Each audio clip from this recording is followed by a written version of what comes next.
Good afternoon, everyone, and welcome to Politics Today. My name is Sedem Ofori. Well, today, a building as old as Ghana's democracy has been pulled down. But it's not gone down without a fight. That those within the population who think that, well, it just points to another poor maintenance culture in this country. Those who doubt the purpose and question the means by which this building was brought down have raised the issues of its usefulness, even as a potential historic relic. Could this building have been used perhaps as a museum, or could it have been refurbished to maintain significant portions of its history, such that those who look to it for the purposes of history can still draw some usefulness from it? Well, my guest today is a top historian, Dr. Hughes. He joins me to have a conversation around this matter. We'll be speaking broadly to the issue of maintenance, the culture of maintenance in this country. Welcome, Dr. Hughes. Such a pleasure seeing you. Grateful to you. It's been a long time. Yeah, it has been. So, a building that has been touted to be perhaps one of the most important historical figures in this country, or monuments in this country, has been pulled down. And there are those who think that maybe it only points to our failure to appreciate our history and to maintain relics that reminds everyone of where we've come from. Do you agree? I agree 100%. And I think that the location of that particular edifice, the old Parliament House itself, speaks volumes. It's right opposite the Nkrumah Mausoleum, where the independence was declared on March 6, 1957. Prior to its demolition, it also served as the National Reconciliation Commission's office, which sought to heal the wounds of the yesteryears. Plus, it became the office of the Charge as well. Now, the big question we're asking, and of course, aptly put together in your introduction, is our maintenance culture. Take a look at the Christianborg Castle. Take a look at the James Ford, the Usher Fort, the Cape Coast Castle. All of them breaking away, and we seem to be watching. I'm shuddered that the very first thought we had as a country, instead of maintaining the edifice, is to break it down. And I'm just thinking to myself, wouldn't it even have cost us less if we decided, for example, to maintain some important aspects of this building, instead of bringing the whole thing down, and just building around it so that we maintain the historical significance of this edifice? And I agree with you. Maybe we may not be even spending 50 million. I agree with you to the extent that I'm remnant of my social anthropology will tell you that, well, you can maintain the edifice and you can change the interior furnishing, which we failed to do. If the argument is that fire gutted some portions of it and so would have to let it go, is that the first building in this country that we've had fire gut? Fire gutted Job 600 in Parliament. Why haven't we broken it down? Fire guts the Ministry of Foreign Affairs building. Why is it not gone? And there's so many others, the medical stores in Tema. So we have a certain historical antecedent where we behave like the proverbial Ghanaian. As soon as we get a new thing, we want to forget about the old one and toss it in the bin. But to the extent that it has a significant historic capital to it, so that it is not like the forts and castles which were built by the so-called oppressors. But this parliament was built by us. It served Dr. Nkrumah, it served Dr. Buzia, it served Dr.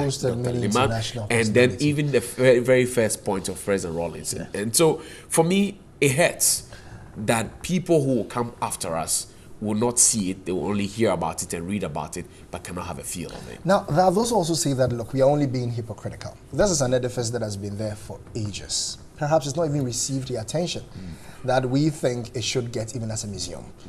You mentioned the Christianborg Castle and a few other historic landmarks. They all lie in ruins. Why are we crying now? We've never maintained these things anyway. If it's been pulled down for a new edifice to be built, for new history to be done, what's the big deal? Well, President Obama said something that I thought was very instructive. He said we need stronger institutions and not very strong men. Over time, we have weakened the institutions, sorry to say so. But what is the role, for example, of the Ghana Tourism Authority, the Museums and Monuments Board? What is their role?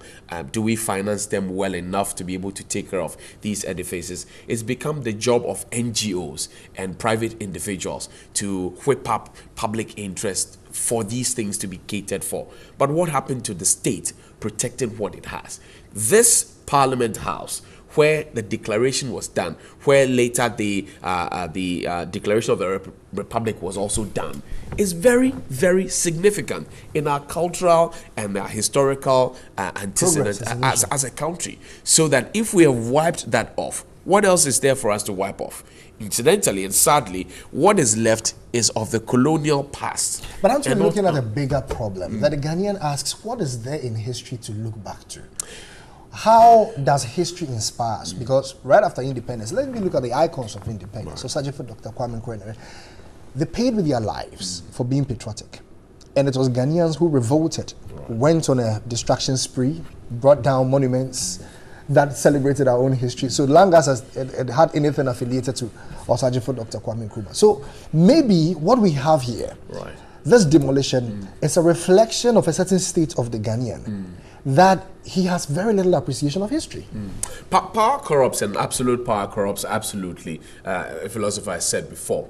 I think also that the current Ghanaian, or the present day Ghanaian, is rising up to the call for patriotism. The present day Ghanaian is becoming smarter and wiser along with the growing trends in the world, the passage of time, and they want to be part of what is happening. They want to own these things. You mentioned that, well, there may not be much to learn from our history, and I don't think I will agree with that. There's so much to learn from our history. Kwame Nkrumah was named as the citizen African of the millennium. That's a big one. Yes, that's a very big one. I mean, how can we talk about the history of Ghana without mentioning Dr. Kwame Nkrumah, for example? Well, so it comes along. If you're listening to the conversation, if you're watching us live on TV3, here's an opportunity for you to send us a message and tell us what you make of this. Does a Ghanaian appreciate his own history well enough? I think that the problem that we have here, and I'm not supposed to state my opinion, but I think it's also reflective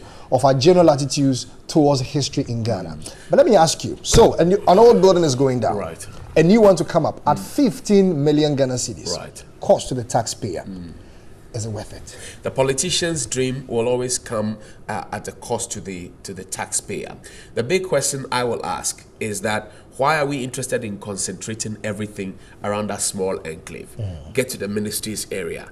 There's ministry of this, there's the Supreme Court, there's the High Court. We want to concentrate everything around that small area. So even parking space become a problem. There's congestion, traffic, the people are sleeping there. Artificial hiking of property rates. Everything else is coming up there. Yeah.